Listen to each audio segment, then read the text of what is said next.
Chapter 22. An eerie tension settled inside the keep where Gudrun stopped at the farthest west passage of the great hall. The voice of 70,000 roared with jubilation in the courtyard and carried down Lorlenalin's labyrinths. Their voices entered the keep, leaving a dulled, riotous roar that prevented the silence the old Thicona had been looking for.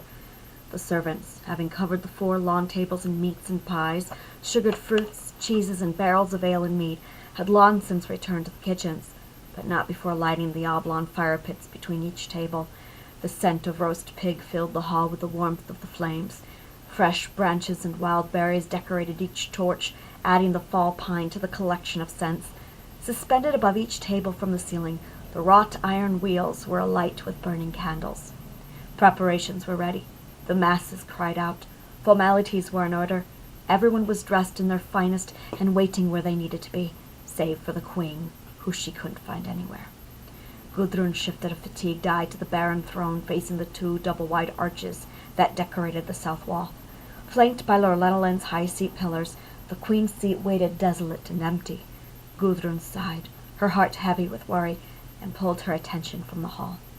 Up the backside steps, Gudrun trudged to the next floor, gathering her green silk skirts as she counted the stairs. Her foot scuffed each step until she reached the top and turned the corner toward Kallan's bower. Gudrun pushed open the door and glided into the small maze of rooms that composed Kallan's chambers. The scent of the sea forever filled the bower of white stone lavished in elegant woodwork. Today it mingled delightfully with rose and lavender oils. Gudrun ignored the bath and the plethora of swords and daggers strewn about with the occasional collection of bundled heather or sage. The desk, overflowing with powdered spices, minced herbs, and dried rose petals, resting beside the mortar and pistol, which she recognized as her own. Gudrun made mental note to come back for it later. The private balcony doors were open wide, welcoming the view of the sea. The only gown lay carelessly on the floor. Several candles filled the room with a warm glow that ended at the bedchamber. Gudrun pushed open the door. The decor mirrored the sitting room, save for the large bed framed in rich, elegantly carved wood centered in the room between the 2 side tables. There, at the seaside of the room, adorned in a gown of silver and blue, and crowned with a headdress that dripped through her hair, Kallan stood with her back to the door. "You've caused quite a fright this time," Gudrun said upon entering the room. There was no reprimand in her voice. Kallan turned to the old woman. The white elding bracelet adorned her wrist, and the scent of rose and lavender oils wafted from her skin. A circlet of silver and sapphire crowned her brow, but Gudrun's eyes followed the signet ring that caught the light. "Do they know yet?" Kallan asked, staring at the moon over the sea. "No," Gudrun said. "They've given up looking in the most obvious places and are now searching the streets and prisons." Kallan shook her head. "I wouldn't be in the prisons," she said. "And why is that, Kallan?" Gudrun asked, and watched Kallan unfurl her fingers in angst. A prolonged silence stretched between the women as Gudrun waited, knowing the exact moment when Kallan would move, desperate to feel anything. As if painfully numb to the stagnant nothingness, Kallan stared into the black waters of the Kattegat. The waves washed into the rock, beating at Lorlenalin's base like the void that Gudrun knew pushed against Kallan, wearing her down little by little, carving out the rock one wave at a time, until the foundation of the city conformed to the shape of the sea. "My goals are lost to the void that has taken me," Kallan whispered. "That void? It is there I have banished everything to the darkness. There I can place everything that reminds me of that pain." Kallan turned from the window, and Gudrun watched as Kallan tried to still her quivering lip while holding back the wall of tears Gudrun knew would never fall. "I love this city, and its people," Kallan said. "I know this. But through all the blood and the war and the hate, I fear I've lost my love for Lorlenalin. I know I love Lorlenalin, I must, but I can't feel it. And what's worse, I don't care that I don't feel it." Wide-eyed Gudrun searched Kallan's cold face. "If I go to him, if I see the king who killed my father, I fear I will lose the last of what little I still feel, even if it is hate." Kallan closed her eyes. "I am so desperate to feel what seems so far from reach, but the pang is too great. I am faltering." Gudrun dropped an ancient hand to Kallan's shoulder, urging her to raise her eyes, but Kallan stood, visibly numbed by the weight of her burden. The old Sikona breathed a weighted sigh. I am alone in that room with no door, Kallan breathed. I'm lost to the black that's keeping me. I can taste its foul stench, but I cannot run. I cannot fight. The last of my life is leaving me. I'm losing myself in the abyss. It's taking my air, and I cannot breathe. And what of the children, Kallan? Gudrun asked, and waited for Kallan to find her words. I do so love the children. They alone are the last memory I have that bears me no pain or regret, Kallan said. They alone give me no reason to withdraw into the darkness. Then it is there you need to find you again, Gudrun said, rising to her feet. I will gather the men from their search. Gudrun held Kallan in a warm hug. I will send Eilif to you. He, after all, is the calmest of the three. I can give you 5 minutes, Gudrun promised as she started for the door.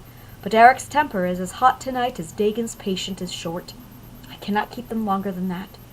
Kallan nodded, but Gudrun had already swept from the room, leaving the queen to compose herself in their wake. Kallan hugged herself against the chill that wasn't there. For a moment she had contemplated telling Gudrun about the Leossifer hunter and the soldiers that had chased her from the precipice that night, and just as quickly she had closed the last of her heart within the cold that consumed her center. Eric spun on his heel as he continued his pacing along the entrance of the receiving balcony. As he walked, his polished sword clanked at his side. His dress clothes seemed only to enhance his threatening form, despite covering most of his tattoos. Of all the jewels of Alfheim, Eric said, she is our most precious. Everyone in Lorlenalin seems to know this, save for the jewel herself. He turned on his heel to Gudrun. You had to teach her the cloaking spell. She's trying to cope, Eric, Gudrun said. The girl's favorite pastime is running off and wreaking havoc through the city that would put her mother to shame, and you teach her to vanish, Eric said. Dagon leaned against the arched forms of the balcony in his finest clothes, just out of sight of the crowd. The girl is leading her people into a new era. And she's doing it alone, Dagon said. She's seeing little else outside of the world Eof had given her. You know this, Gudrun said. Ah! Eric said, giving a sound as if he understood but didn't like it. That girl was nearly born into war, and lost a parent in each, Dagon said, staring out into the masses. The least you can do is empathize with her.